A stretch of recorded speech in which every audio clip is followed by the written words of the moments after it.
Le Beds en est à sa dernière ligne. Saison 5 de Bates Motel. On termine enfin cette série. Et intéressant de voir où ça part. Il s'est passé une période d'ellipse un petit peu importante de plus d'un an après les événements de la fin de la saison 4. Et ça va servir à justifier deux trois petits trucs. Notamment le fait que le professeur Edward ne soit pas là et qu'apparemment il a géré le truc durant cette petite période. Il lui a fait croire que ça allait, qu'il avait plus trop besoin de son suivi. Je pense que c'est le truc qu'il faut retenir. Mais bon, voilà, j'apprécie le fait que vous posiez une ellipse pour pas que ça fasse trop gros. Si ça avait été genre 3 semaines après et qu'il n'était pas suivi du tout, je trouverais ça un petit peu ridicule. Là, on va dire que ça s'accepte si on fait un peu l'effort de combler le trou en fait. Mais c'est pas non plus ultra satisfaisant parce que j'aurais vraiment pas été contre. C'est qu'on montre comment il gère ça en fait. Mais bon, et donc, on va poser la situation sur Norman après ce temps-là, alors que sa mère est morte et qu'il s'imagine totalement qu'elle est en vie en train de se cacher. Il se crée complètement ce scénario où tout le monde croit qu'elle est morte et où il joue le jeu, alors qu'en fait, elle se cache dans sa maison pour n'être vue par personne. Et qu'au bout du compte, elle est bien là, mais sous forme de cadavre empaillé dans la cave, ce qui est, une fois de plus, assez glauque, mais bon, c'était évident à voir. Donc, intéressant comme concept. Là, on a vraiment la situation qu'on connaît bien de Psychose, là.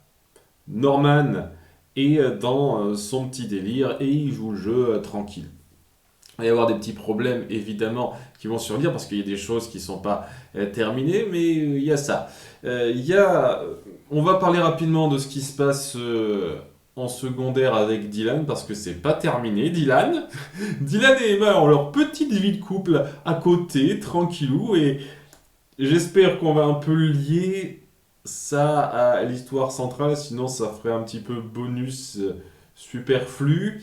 Mais ouais, Emma a eu un enfant. Là, ils ont une petite fille qui est un petit bébé. Et ils sont contents de leur vie. Seulement, voilà, il y a Caleb qui a décidé de passer parce que il a eu vent de la naissance via le compte Instagram, TikTok d'Emma et il s'est dit qu'il passerait dire bonjour et peut-être s'installer dans le coin en demandant un petit peu d'aide pour dormir ici.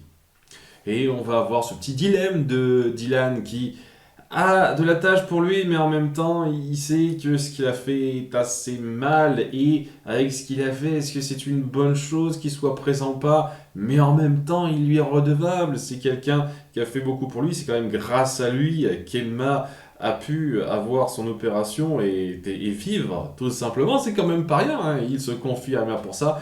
Et donc, Emma touché par ça, va directement d'abord remercier Caleb alors qu'il l'accueille chez eux quelques jours pour lui dire vous pouvez pas rester, vous pouvez pas être proche de nous parce que il va avoir beaucoup trop de mal à gérer la situation, la gêne qu'il y a entre vous deux et surtout comment élever Kate avec ça, leur fille.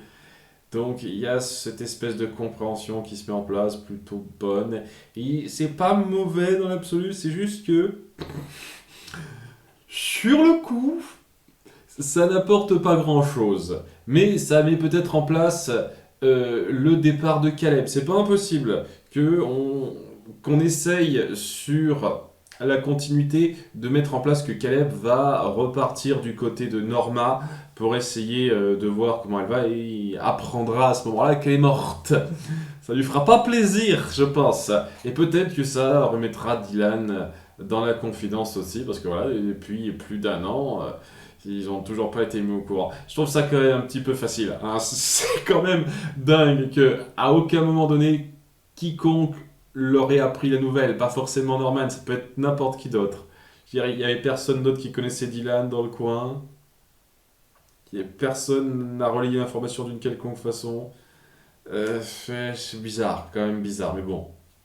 C'est une façon d'appuyer, de mettre en place le personnage de Caleb qui, je pense, aura une importance un peu notable sur la fin. Je pense qu'il faut qu'il ait une conclusion assez carrée, Caleb, là-dedans.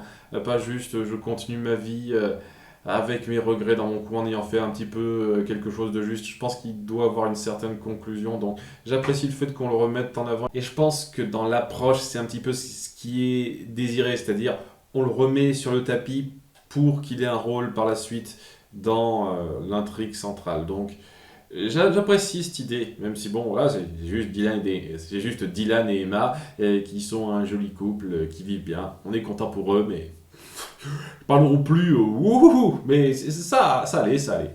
Donc oui, Norman continue son petit délire hallucinatoire où sa mère serait encore en vie et vivrait un peu à ses crochets, toujours à rester dans la maison. Et c'est assez drôle de s'imaginer, dans toutes les mises en scène qui se créent dans sa tête, ce qui se passe en vrai, en fait. À un moment donné, par exemple, elle lui tire l'oreille pour l'amener à un certain endroit, et donc bien entendu, il se fait pas tirer l'oreille, c'est juste lui qui s'imagine qu'il se fait tirer l'oreille, donc il fait comme ça alors qu'il n'y a pas. À deux, trois reprises, on la voit préparer à manger. Euh, pour Norman, il se sert à table, elle lui sert le plat, etc. Alors bien entendu, c'est pas comme ça que ça se passe, c'est lui qui a dû voir les plats en s'imaginant que sa mère mangerait l'autre plat. Et il y a même une fois où elle l'appelle donc à l'accueil pour lui dire le dîner va être froid. Et lorsqu'il revient à la maison juste après, elle lui sert son dîner. Bien entendu, ça se passe pas comme ça. Alors est-ce que dans sa tête, il se fait une sorte de détérioration de l'espace-temps où il va faire lui-même le dîner, il met ça en place et ce qui se passe en quelques secondes pour lui se passe en une demi-heure, une heure en temps réel. Un truc comme ça, c'est pas impossible. Alors, enfin bref, alors, il continue un peu cette même dynamique où il y a cette espèce d'attache entre eux, mais très vite, elle est du genre à lui reprocher des trucs qu'il ne faut pas qu'il s'acoquine à d'autres filles parce qu'elle est la seule personne qui peut s'occuper de lui. Il y a notamment une vendeuse de peinture parce qu'il veut refaire un petit peu le motel qui marche un tout petit peu apparemment. Ça marche un tout petit peu en dépit de la rocade. C'est un truc, j'aurais pas été compte qu'on justifie un peu comment ça se fait, mais ok. Il rencontre donc une jeune femme d'environ 30 ans qui est mariée, mais avec qui le courant passe un petit peu. Il n'y a rien d'un tant soit peu, tension sexuelle ou quoi que ce soit, mais dans sa tête, il y a cette possibilité qui est envisagée, et comme il l'envisage dans sa tête, il y a évidemment l'hallucination de sa mère qui en fait des caisses là-dessus et qui crée ces disputes entre eux. On voit tout de suite que le côté castrateur qu'il voit chez elle, il continue de le mettre en place et même de l'exacerber un petit peu. Néanmoins, dans tout ce truc-là, parce que voilà, il n'y a rien de sensationnel, c'est juste de la mise en place. Vraiment pas mal, vraiment pas mal. Hein. Il y a même des trucs qui sont repris. À un moment donné, il y a un mec qui passe en coup de vent pour tirer un coup avec une fille.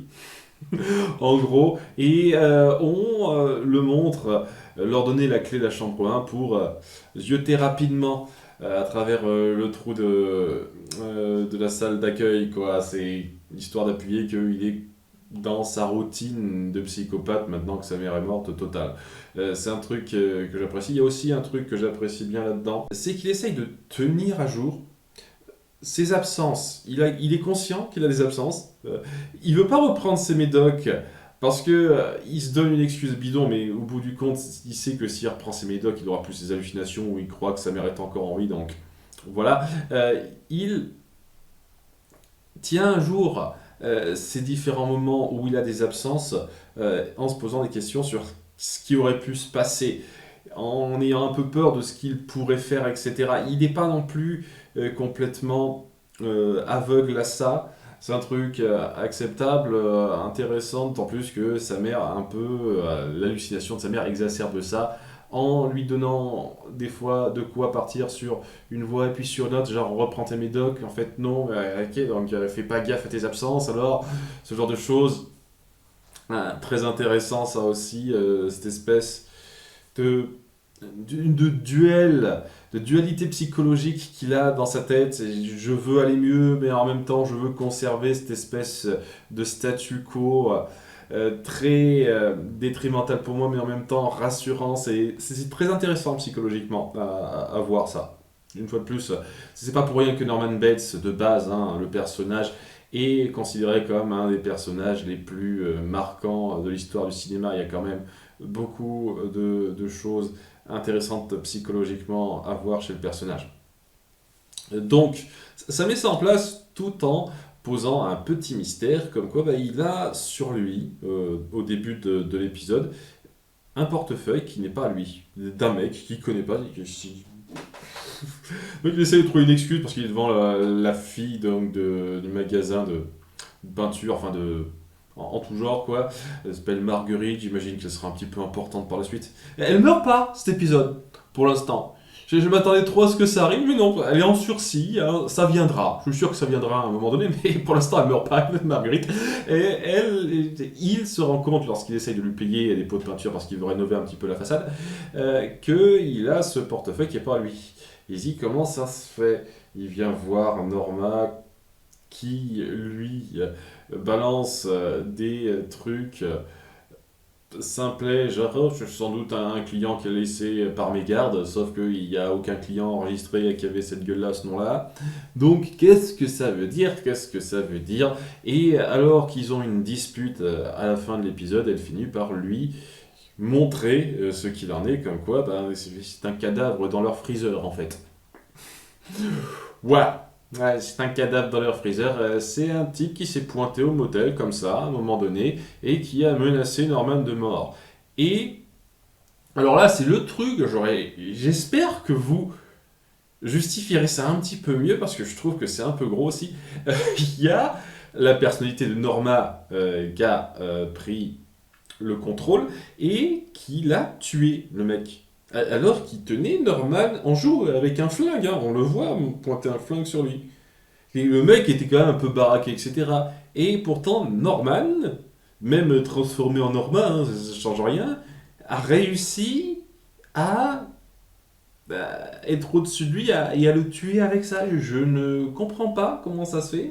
À part par un coup de chat, j'aurais pas été contre qu'on montre ça plus en détail dans la mise en scène. Parce que là, c'est juste des images flash qu'on montre, quoi. Ou, évidemment, une fois de plus, Norman s'imagine que c'est sa mère qui l'a fait plutôt que lui, alors qu'en fait, bien entendu, c'est lui. Mais ouais, dans la mise en scène qu'on a dans cet épisode-là, ça fait gros. Et j'espère qu'on aura plus de détails là-dessus, même si j'y crois pas trop. On est censé accepter qu'il a réussi à maîtriser un mec largement plus baraqué que lui qui avait un flingue.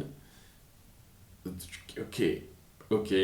Et donc, une fois qu'elle finit par avouer ça à Norman, il cimente un peu le fait qu'ils sont ensemble contre tous.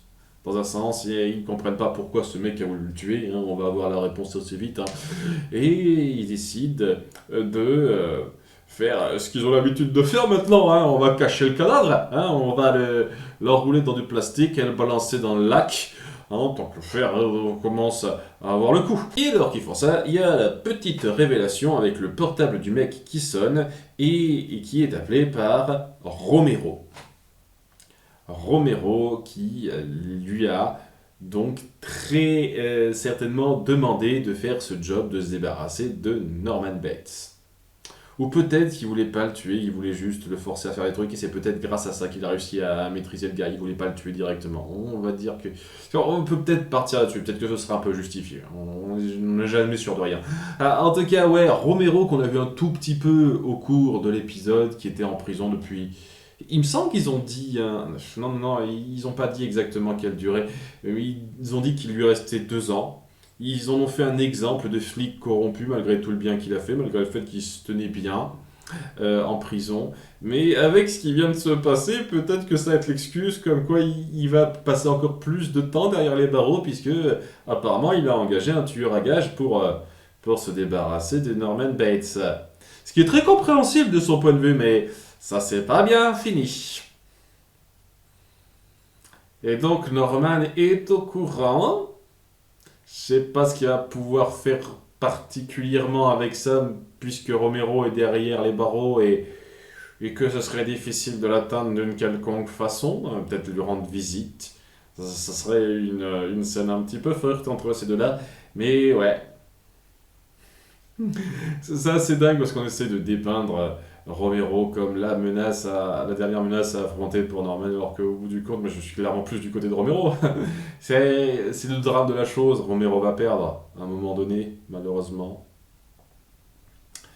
Alors qu'il ne le mérite pas, mais c'est le principe. Je vois mal Romero gagner. Je pense que dans le ton de cette série un peu horrifique, psychologique, il faut que il faut pas que ça se termine bien pour certaines personnes. Et c'est pour ça que je suis. J'en ai déjà parlé un peu dubitatif sur le sort à décider sur Dylan et Emma, même si c'est un peu gros que Dylan soit pas au courant pour Norma. Dans un sens, est-ce que c'est pas mieux qu'ils soient pas au courant et qu'ils continuent leur vie sans penser une seule seconde à Norma et Norman? Je pense que ce serait pas plus mal pour eux que ce soit terminé, parce que s'il doit être remis sur le tapis, ça serait un peu délicat. Mais à nouveau, voilà, je ne sais pas exactement vers où va partir cette série sur sa fin. Ça, on verra bien dans les épisodes qui viendront. A bientôt pour l'épisode 2. Bye!